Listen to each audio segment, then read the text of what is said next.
little, in fact, except what I said about the material discussion and 1090. Now, at this stage, when the assassination on the life of Heydrich was attempted and Heydrich did die a few days later, I shall, by permission of court,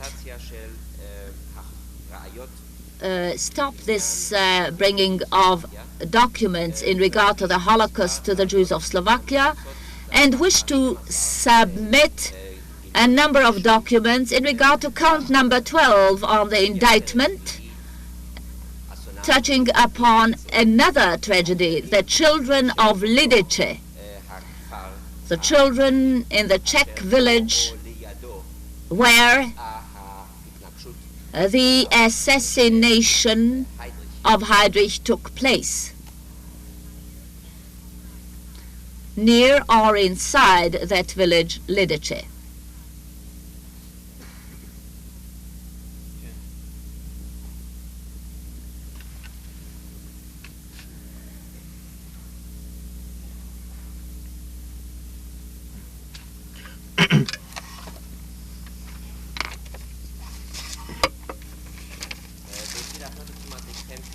I wish to call the attention of the court first to a part in the accused statement on page 3016 of his statement.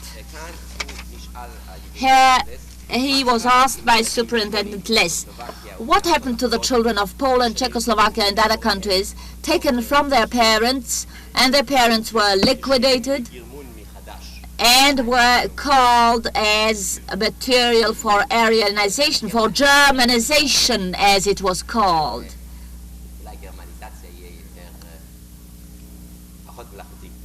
Germanization may sound less artificial.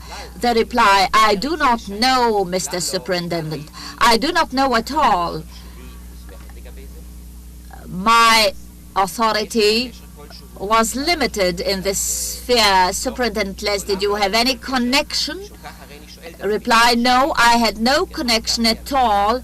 Fit for re-Germanization, I do not know. I do not know about this, nothing at all. Question, what do you know about the lot of the citizens of Lidice, the inhabitants? I had no connection with this. Do you know what happened to part of the children? I do not know, but I had no hand in Lidice. No hand at all. I had nothing to do with the Lidice village. Not even the slightest information. This matter of Lidice, I read after the war. I read about Lidice. Question, do you know anything about deportations of children sent by the BDS from Lodz and handed over to Krumai? Also, no, I know nothing about this. And then the accused was shown a number of documents. The first, our document, our serial number 865.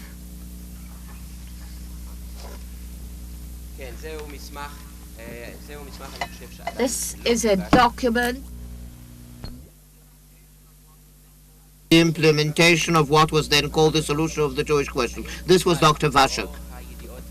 Now, in the light of this information, could you tell the court what were the numbers of the deportees, the Jewish deportees from Slovakia, first of all in 1942? You may refresh your memory from the documents you have in front of you.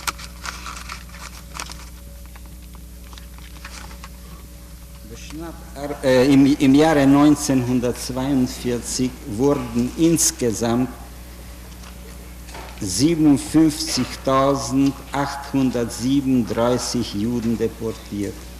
Sie gingen mit 57 Transporten.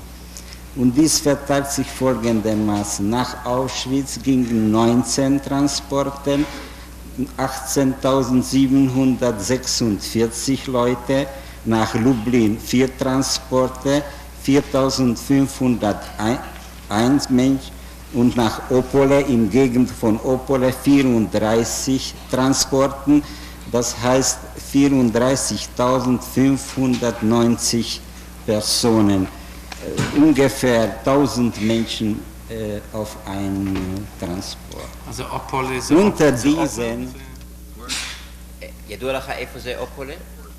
Mr. Bach, Opole could you tell us where Opole was? Yes. Opole, I believe, is not far from Warsaw. It is south of Warsaw. I'm not quite sure about it, but this is my impression. In 1942, 57,837 Jews were deported. They were sent in 75 transports. The breakdown of the transport is as follows. 19 transports to Auschwitz, affecting 18,746 Jews. To Lublin, 4 transports with 4,501 persons, and to Opole, 43 transports affecting 34,590 people. About 1,000 people were in each transport. Bis zu 4 Jahre 2482, von 4 bis 10 Jahren 4581. Among them there were children up to the age of 4, from 4 to 10, 4,581.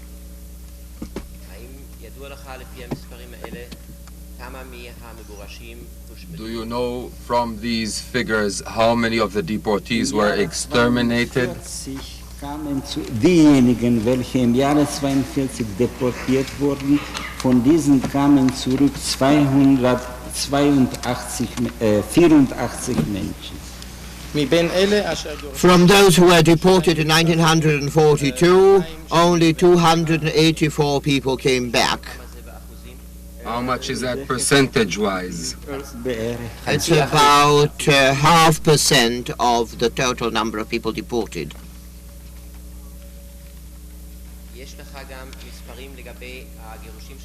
Do you also have figures about the deportations of 1944? Yes. In 1944 and 1945, it begins in September and it is completed towards the end of the year.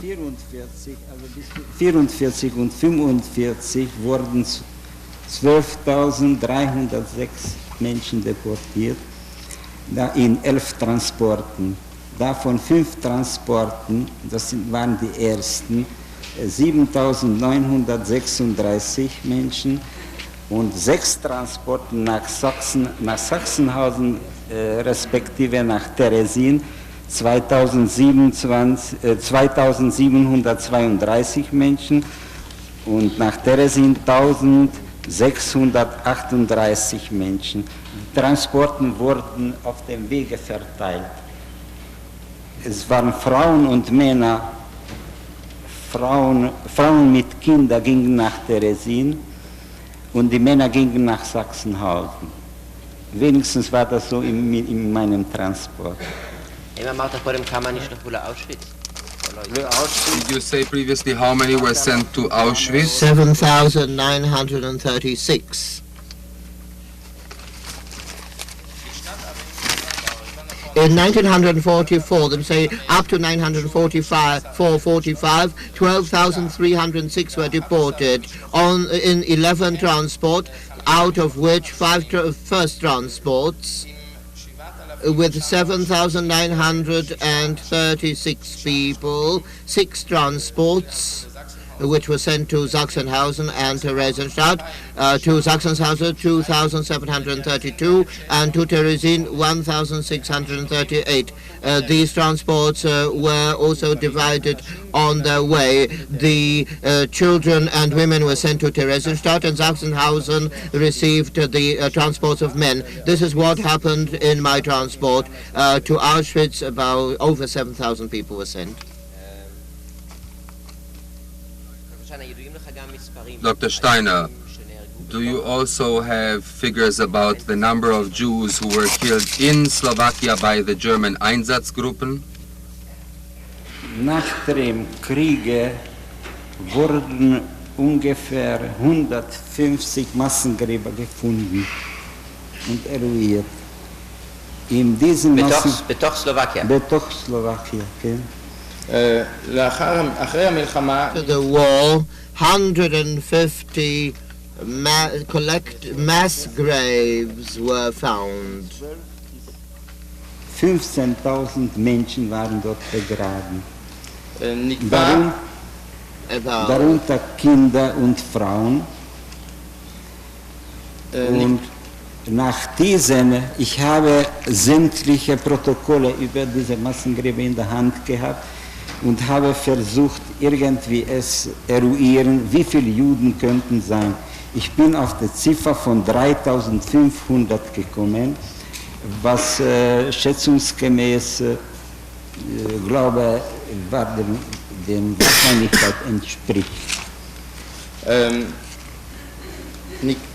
נקבעו It was established that about 12,000 to 13,000 people were buried, among whom there were children and women. President of Court, what was the number mentioned by the witness of the people in those graves? Not the number of the graves, but the number of the bodies altogether. There are about 12 to 15,000 people buried in those mass graves, among whom there were children and women. I had the protocols concerning these graves, and I was trying to establish how many Jews were among those buried, and I arrived at the number of 3,500, and this more or less corresponds to reality. Dr. Steiner, we heard that before the deportations began, there were 89,000 Jews in Slovakia. Yes, 89,000 Jews. Now, taking an overall estimate, how many of those 89,000 were killed by the Germans during the Nazi period? As I pointed out, von den ersten Deportationen sind 300 zurückgekommen, das heißt, es sind Verlust war ungefähr 57.500. 3.500 schätzungsweise, welche man in der Slowakei getötet hat, und von den 12.000 getötet hat, und von den 12.000, welche im Jahre 44 respektive 45 deportiert wurden, ist der Verlust ungefähr, das ist auch eine Schätzung von 8.000 Menschen. Außerdem ist noch ein Faktor in Bezug nehmen, nämlich im Jahre 42, auch im Jahre 42 hauptsächlich sind ungefähr von 7.000 bis 8.000 Juden aus der Slowakei nach Ungarn geflüchtet. Von diesen teilweise sind zurückgekommen und im Jahre 44 und 45 deportiert, schätzungsweise aber und außerdem noch aus Ungarn deportiert. Schätzungsweise kann man sagen, dass von diesen 7.000 bis 8.000 Menschen 2.000 nicht zurückgekommen sind, sodass der ganze Verlust ungefähr 71.000 ist von 89.000. Das entspricht, ich glaube, 80%.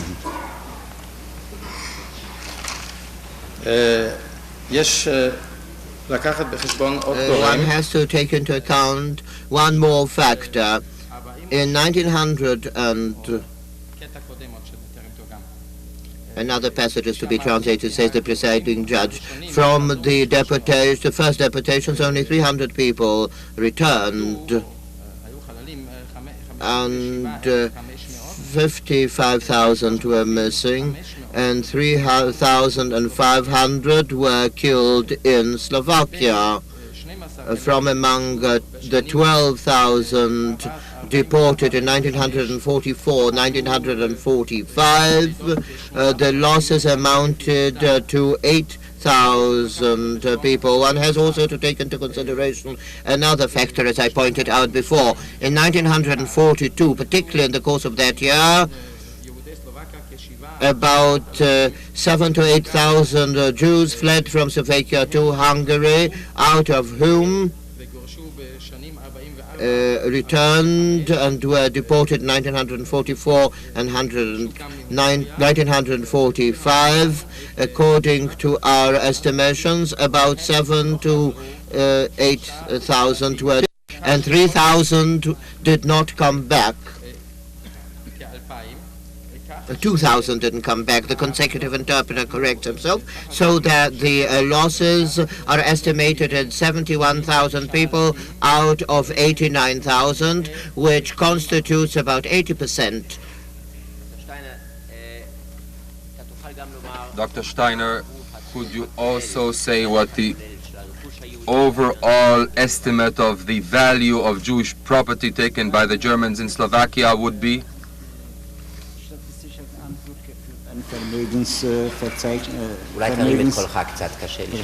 Please raise your voice just a little bit, sir. Im Jahre 1940 wurde eine statistische Zählung des Vermögens durchgeführt von dem staatlichen statistischen Amt. Und laut diesen ist das Bruttovermögen der Juden in der Slowakei auf 4.300 Millionen geschätzt. Nicht geschätzt, sondern gezählt. Millionen was? Kronen. In 1940, a statistical office carried out a certain research with a view to assessing the Jewish property, and the total Jewish property was estimated at 4,300 million crowns. This is T1017. Dr. Steiner, when you worked on this documentation, did you also edit an album of documents and pictures? Yes. Do you have this album? Yes, this was about the Holocaust of the Slovakian Jewry. You edited the album? Yes, the documentary part of it. Where did you receive the documents? As I pointed out, the task of the documentation operation was to concentrate material referring to the Holocaust of Slovakian Jewry, and also to publish certain documents.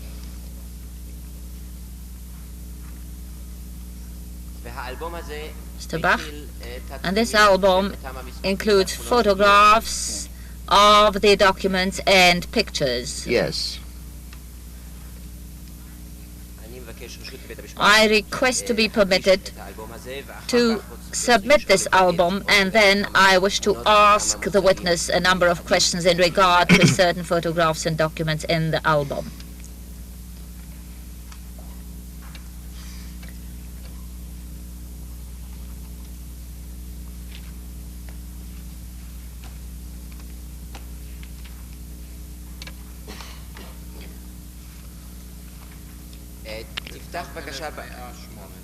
This is T1118. Will you please open on page 41, Dr. Steiner? What are these pictures? These pictures show deportations. These pictures, as I said, show deportations of 1942. Here we see above that the people have the serial numbers which they received, and on the photo below you see them going to the train. They either went on those trains to be executed or perhaps were sent in them to Žilina camp. Now, will you please open page 50?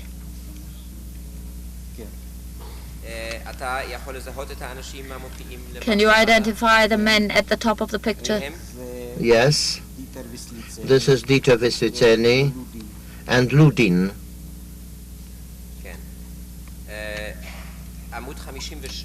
Page 52. Yes.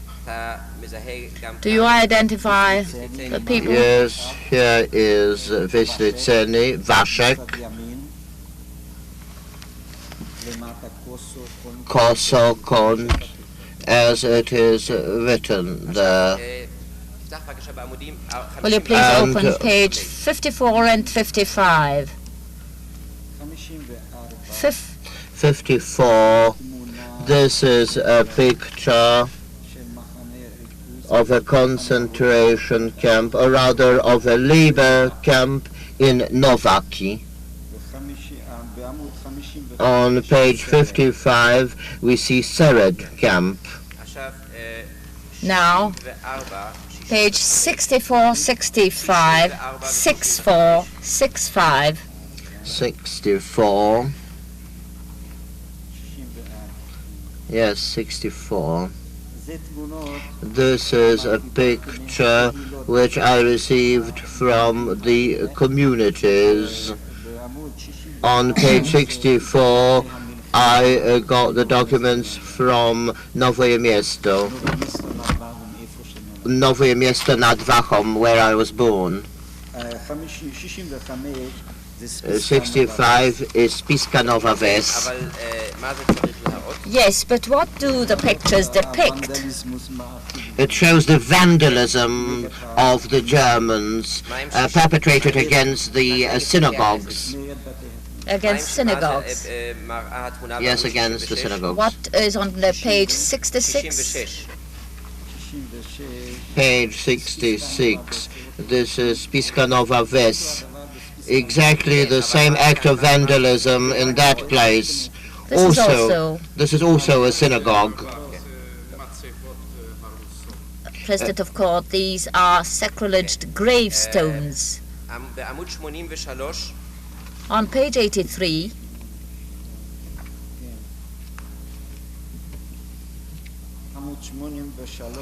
page 83 above, this is Žilina camp. At the time of transports in the year 1942, and above, I really do not remember. It is quite possible that this is a place in the environments of Stropkov in Slovakia. 84 and 86. This is the continuation of the first series of pictures. Deportations, you mean? Yes, all this shows deportations.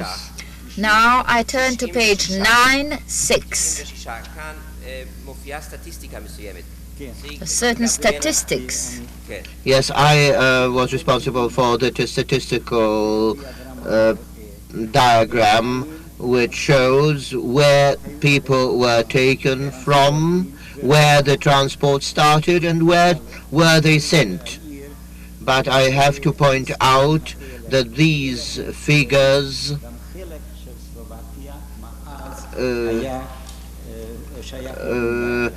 do not they include also the part of Slovakia which was later on incorporated into Hungary. As from page 98 and up to page 111, these pictures were taken at Auschwitz. Yes, these photos are from Auschwitz, sir. How did you get them?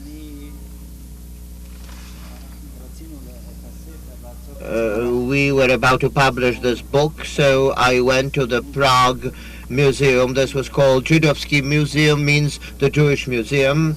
I went there,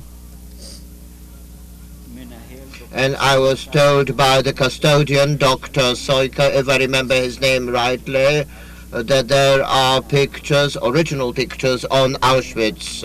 These are the pictures which I then took. He said that these pictures had been found in Bodenbach on the Elbe.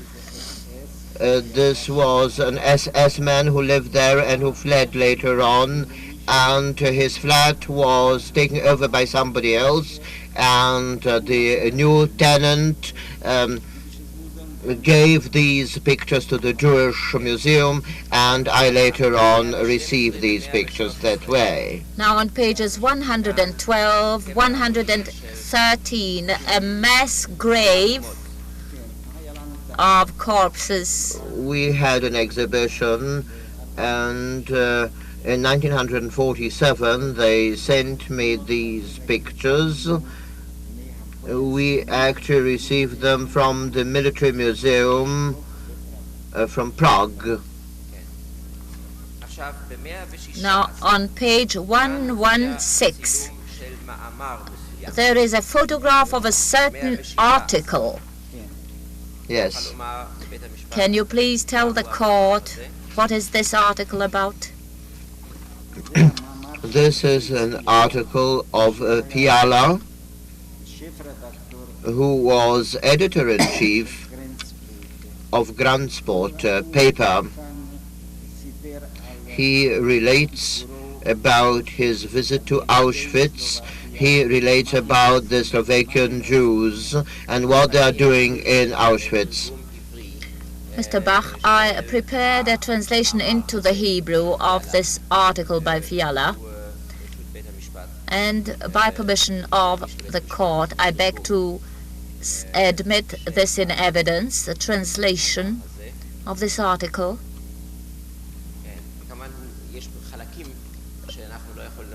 There are passages covered by the lower part of the picture. What page is it? 116 in the album. I will beg to call the attention of the court to two passages. The first in regard to Sosnovich, speaking of Jewish apartments, which seem to be less appetizing because it seems that Jewish women use water only for the edge of their nose. And when he comes to the question about Auschwitz, he says that when he tells the Jewish women that the propaganda has it that the Germans torture the Jewish women, they hold on to it as if it were a good joke. One of them said that there are no men in the women camps, and Roosevelt should have known that it was the German people who promulgated the law for the defense of the German race.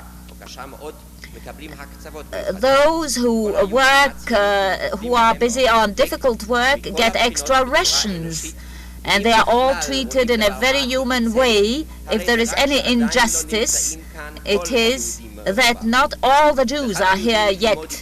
One of the Jews declared that on this occasion, I beg to tell you frankly that we are content with this way of life. I, who was in Palestine once, say that our life here is only better than the competition I came upon in Palestine.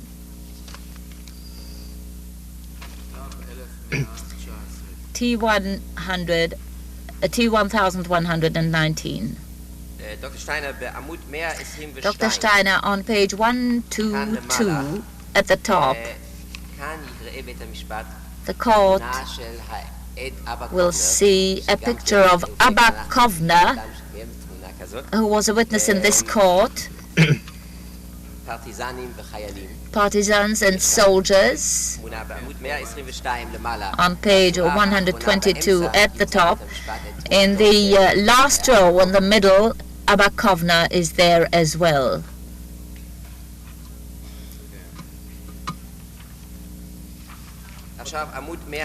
Now, Judge Halevi, will you please explain, in connection with the article, there is also a picture of nurses, I believe. Mr. Bach, yes, Dr. Rabelais spoke about this picture. What does it say under the picture, the caption? In the form I submitted to court, the caption under the picture, it says, Jewish women from Slovakia in their new settlement.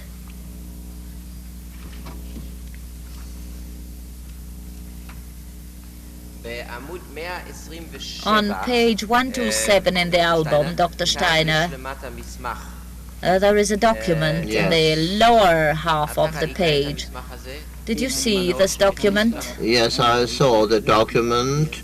I received it and I sent it back. This appears also, I believe, in the trial against Dr. Vashek. Did you see the original of this document? Yes, I saw the original of this document. And now, on page 130, what is this list appearing on this page?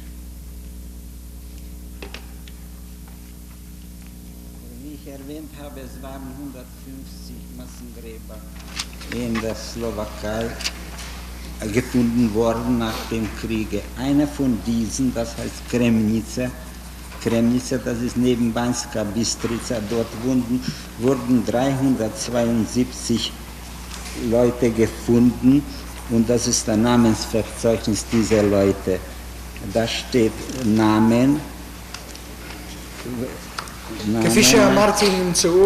As I said, after the World War, about 150 mass graves were found. One of them was found near Banska Bystrica. About 372 corpses were found, and here is the list of persons who were buried in that particular grave.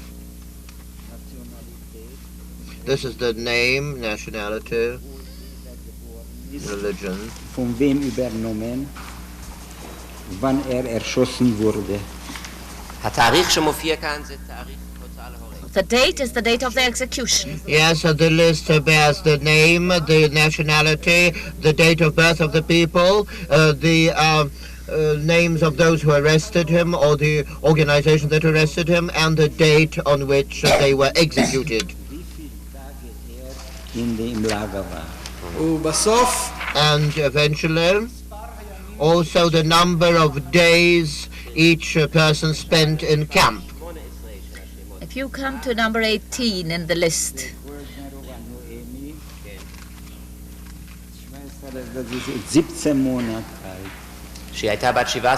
17 months old. 17 months, you said. Yes, 17 months old.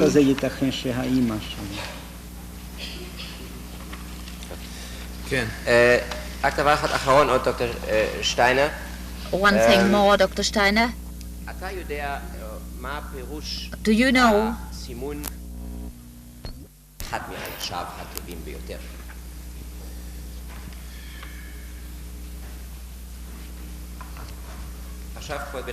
Now, Your Honors,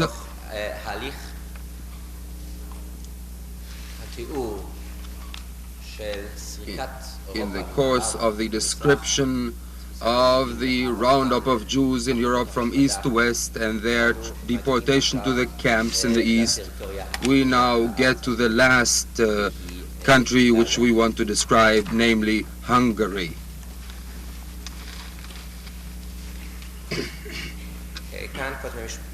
Here, Your Honors, we must distinguish between two periods.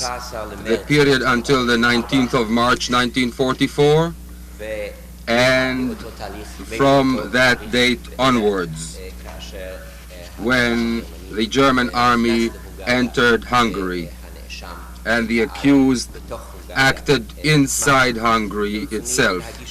I would like to submit a number of documents first, which refer to the first period until the 19th of March 1944. The first document, our number 163, it was shown to the accused and was marked T37 brackets 88. The question arose whether there was any room to deport Jews who ran away from Hungary and found refuge somewhere else. The accused, as he did elsewhere, again objected to a partial operation about Hungary. He says it wouldn't be proper to employ this entire apparatus just to catch these Jews who escaped into Hungary, because this apparatus has to be used elsewhere. He thinks it would be desirable to wait with this operation until Hungary will be prepared to take action against its own Jews. That will be T1136. Incidentally, a letter to the German Foreign Ministry dated 25th of September 1942. Our next document, 1242.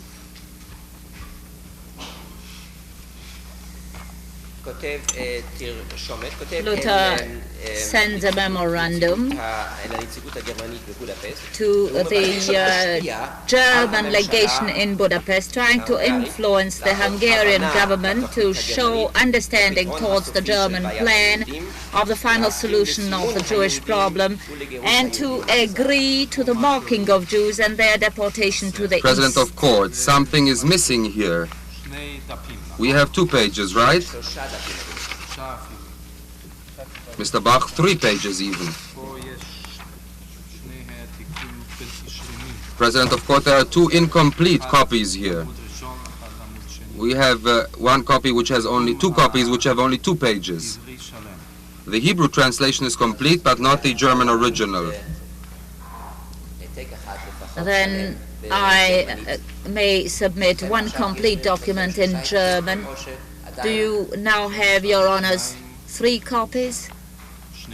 President of Court, we now have 2 2/3, in fact. Do you have another one? Mr. Bach. No, maybe I may submit the German copy, as I said.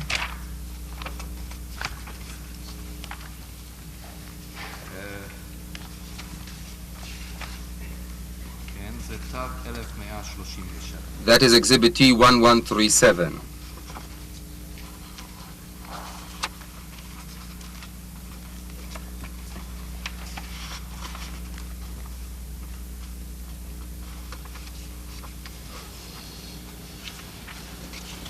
Herr Präsident, wenn ich zu diesem Dokument eine Bemerkung machen darf. Es ist hier eine wesentliche Stelle in diesem Schreiben enthalten.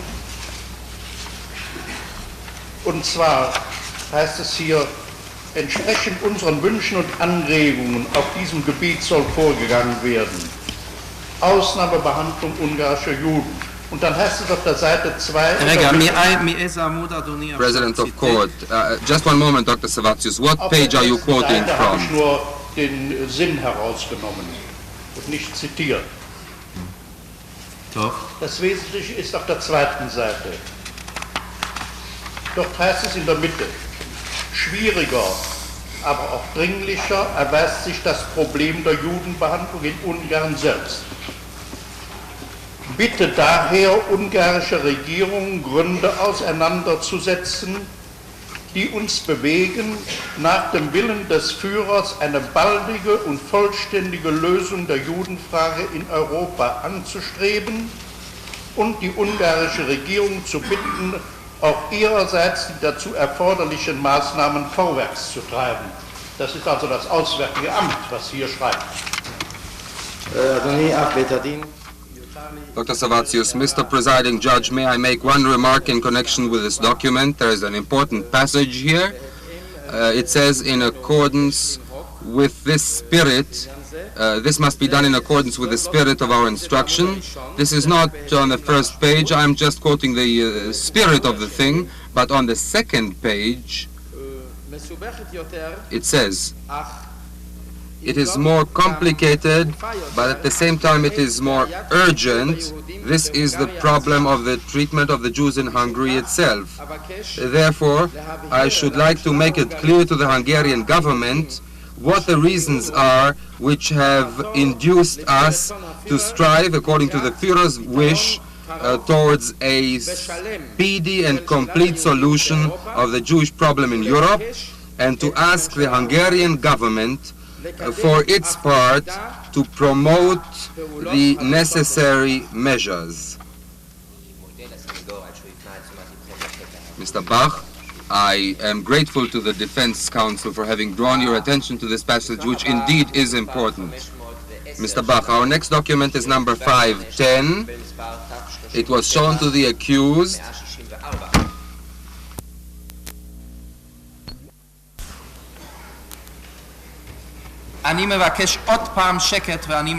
Quiet, please.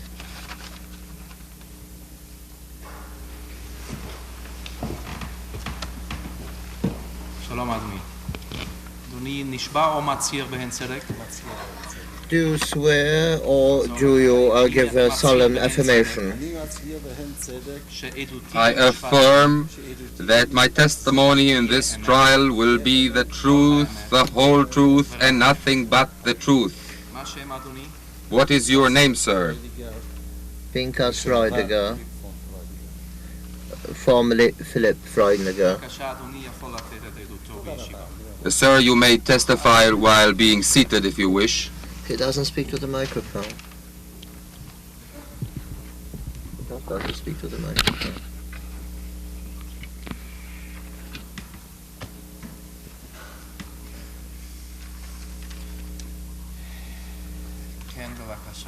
Please proceed and reply to Mr. Bach's questions. Mr. Bach, Mr. Freudiger, you were born in Budapest? Yes.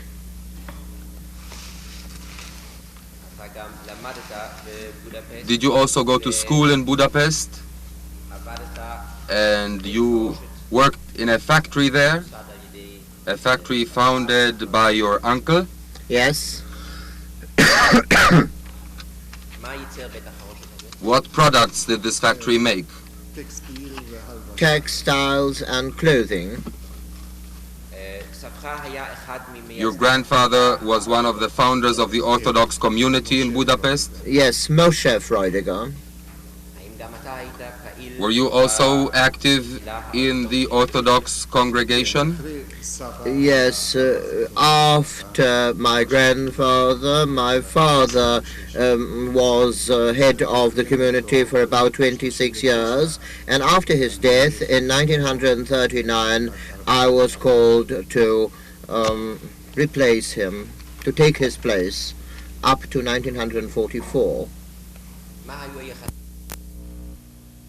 This was already the case of Vyslitseny. Yes. When did you first learn about negotiations with Vyslitseny at that time? In September 1942, I was informed about it by Rabbi Weishandel. I was informed about these negotiations. He told me that they had promised Vyslitseny $40,000 so that the deportations be stopped. Then there were already 58,000 Jews who had been deported, but there were about 2,000 or 3,000 which were waiting their turn so far as deportations were concerned. And they made a deal with Vyslitseny that about 40,000 to 50,000 should be paid, whereupon he was going to put an end to deportations. At this stage, did you know Adolf Eichmann's name? Yes, we had heard then that Adolf Eichmann was about to come to Bratislava and that he had given an order to Vyslitseny to implement the deportations of Jews. I heard that he had been in Bratislava for 2 or 3 days and that he had left Bratislava afterwards. Now, Mr. Freudiger, please tell the court what happened on the 19th of March 1944 to the extent that you were aware of this. On the 19th of March 1944, I got a private call, a telephone call at 6 o'clock in the morning. One of the high officials of the Hungarian police telephoned my uncle, informing him that the German army had crossed at night the Hungarian frontier. My cousin telephoned me. I really didn't want to give credit to his words. I didn't know what the Germans were to do in Hungary. In the afternoon, I intended to go to the community, to the offices of the Orthodox community. Down below, I saw a German lorry, German army lorry, and I saw people with machine guns.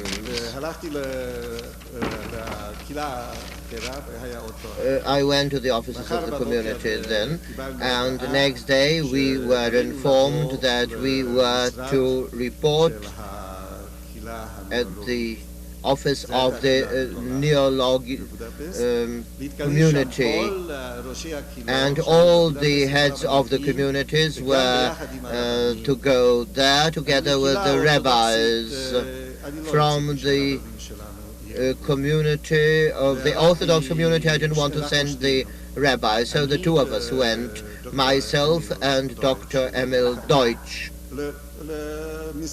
Where did you go?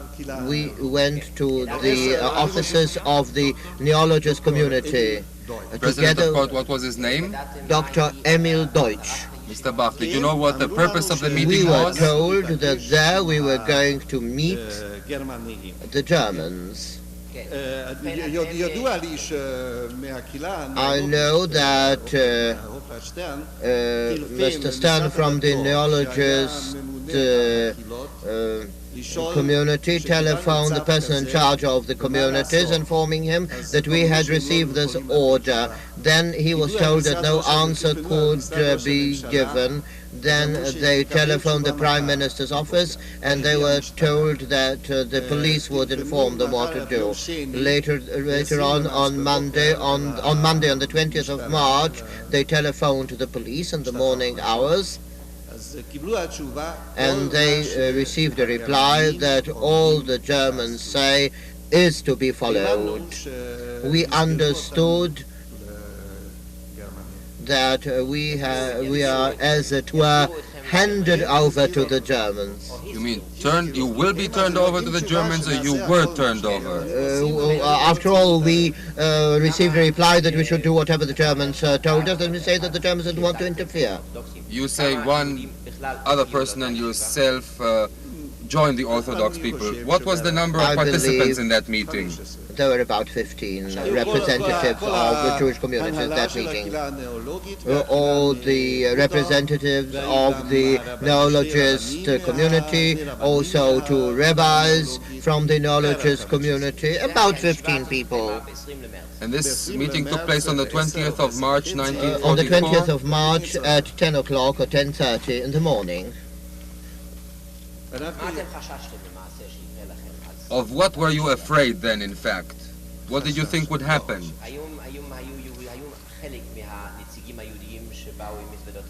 Did part of the representatives come with their suitcases to this meeting? No, can't say so. Well, perhaps could you tell us who represented the Germans at that meeting?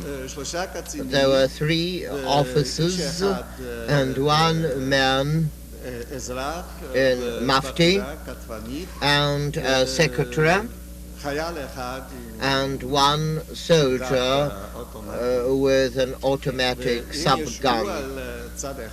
They were sitting on one side, at one side of the table, and one of the officers began to speak to us. He told us, you have to know that from that moment on, all the questions pertaining to Hungarian Jewry were transferred. Von dieser Minute angefangen sind alle jüdische Angelegenheiten in die Kompetenz des SS übergangen. From that moment on, all questions pertaining to Jews were transferred to the SS. President of court, were these army or SS officers? Yes, I didn't know then the German army and their insignia. Who was the man who spoke these words? That was Krume.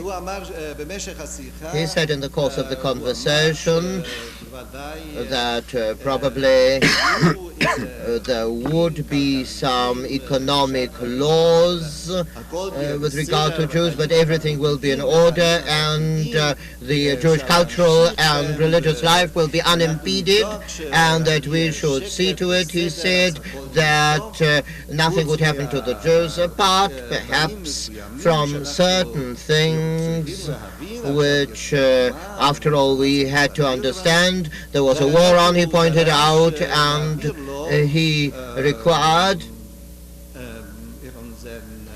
he said, a program with all the communities. He wanted to know exactly what was the breakdown of the communities and their position. He wanted to know who the leaders were, and he wanted this list to be submitted to him. And one of the representatives of the jury present there said, all right, whereas I pointed out that I didn't know who we were talking to. I asked him to whom to send that list. Then he said to Obersturmbannführer Krume, and when I asked him where to send it, he said send the list to Astoria Hotel. This is one of the best hotels in Budapest. And then I asked, may I know who are the other officers? Then one said Hauptsturmführer Wisliceni. The second didn't say his name, but I knew that it was from Buncha. Also Hauptsturmführer. Wisliceni said Hauptsturmführer Wisliceni. This soldier who had his automatic pistol, how was he holding it? He was pointing the gun at us all the time. All the time? Yes, all the time.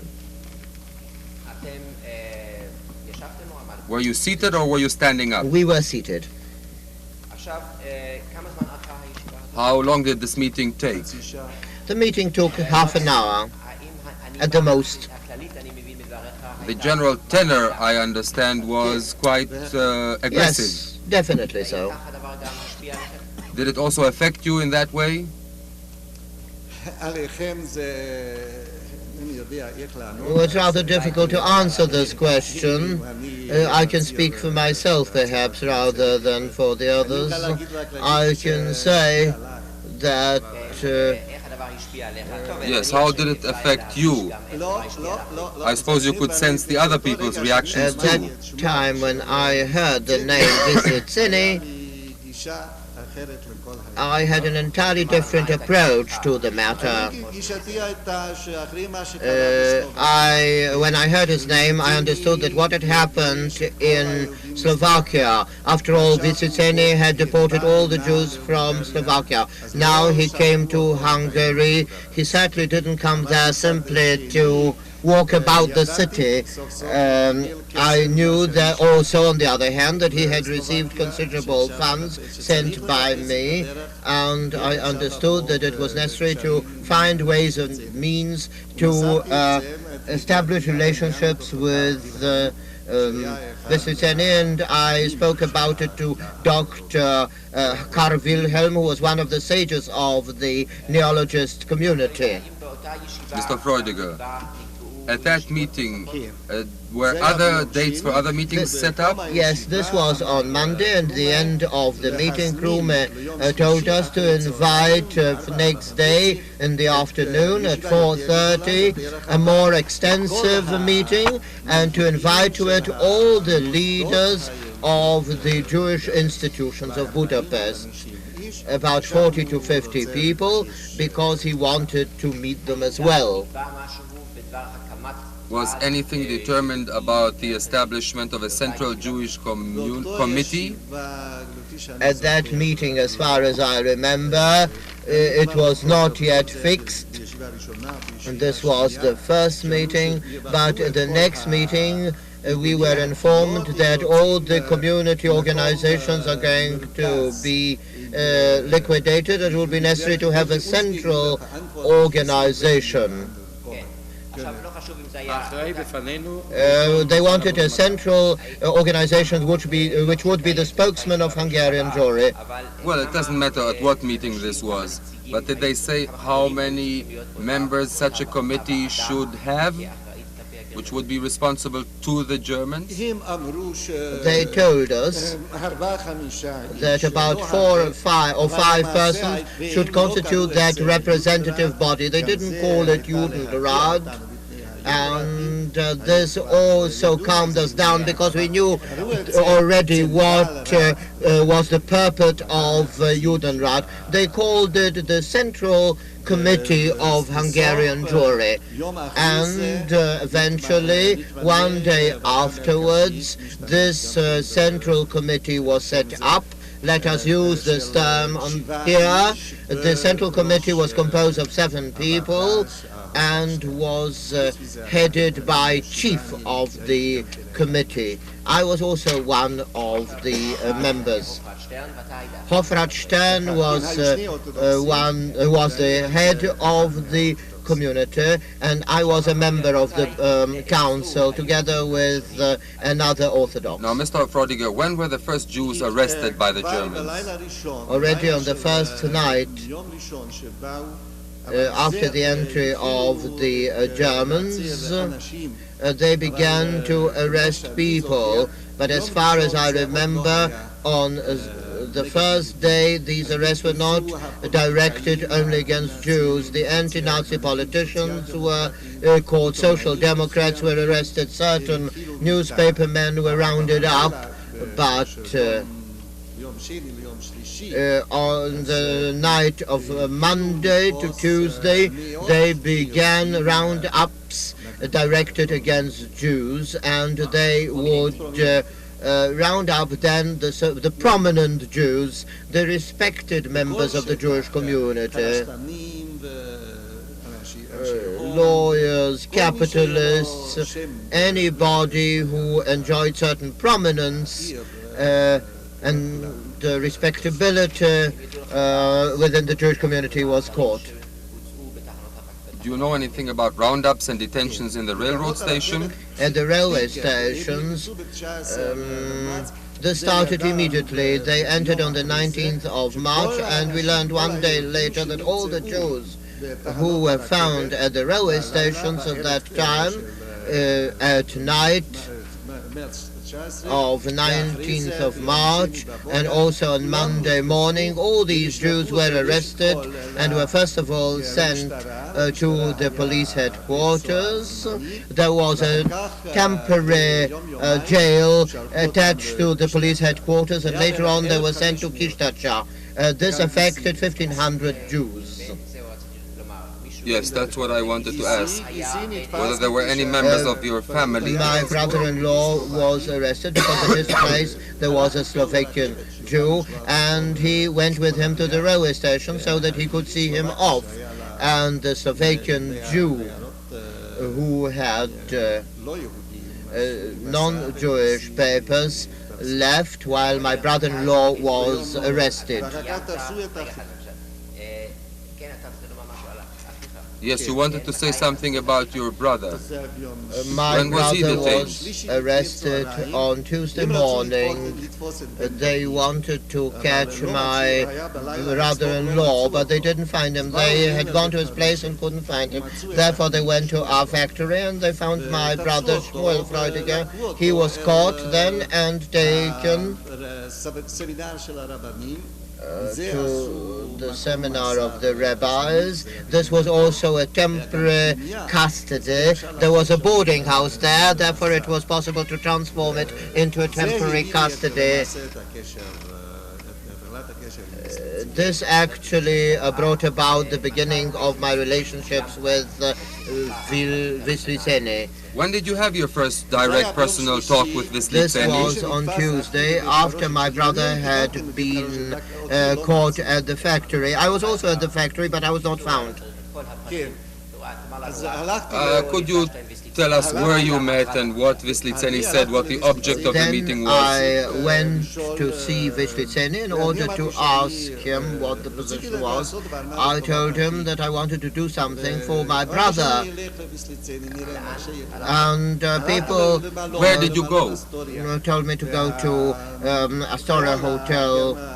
The SS soldier standing outside asked me what I wanted. My beard was red at that time, not yet white. They saw that I was a Jew, and they asked me, what do you want? I said I would like to speak to Hauptsturmführer Vyslitseny. He let me in, and I went to him and told him that I wanted to speak to Hauptsturmführer. You said Baron von Vyslitseny? He knew that we referred to him in the letters. We either use the word Baron Vyslitseny or von Vyslitseny. Was he in fact a baron? I really don't know. I think he was simply Dieter. Yes, he was Dieter von Vyslitseny. And he looked at me and he said, didn't I see you yesterday at the meeting? I said, yes, I was there. My name is von Freudiger. I